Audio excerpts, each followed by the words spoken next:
So now we'll see what we got. We'll see if we can determine where the impact damage was at.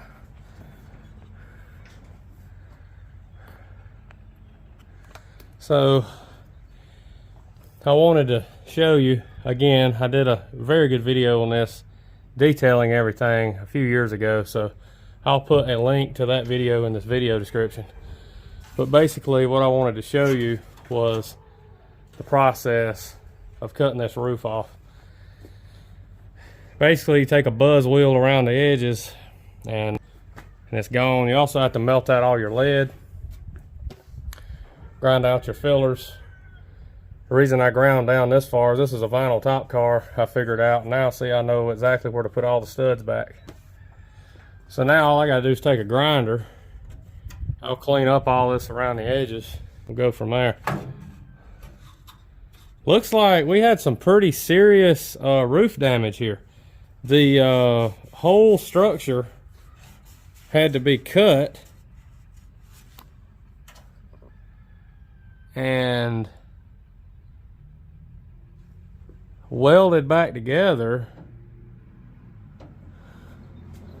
I don't know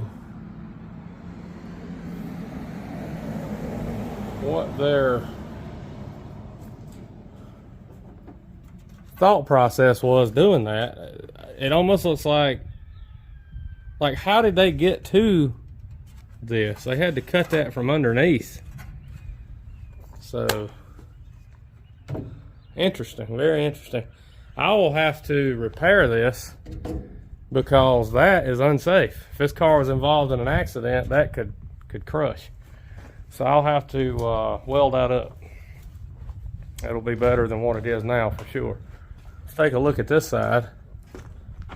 Looks like we got the same thing over here. Wow. I'm just not believing that this car is structurally compromised. I know they welded it back together, but that's just not good enough in my opinion. There's a lower structure and then there's an upper structure. This here is strong, and the two together make it safe in case of a rollover. I don't know what they did or why they did it this way, but very strange. Everything else looks okay.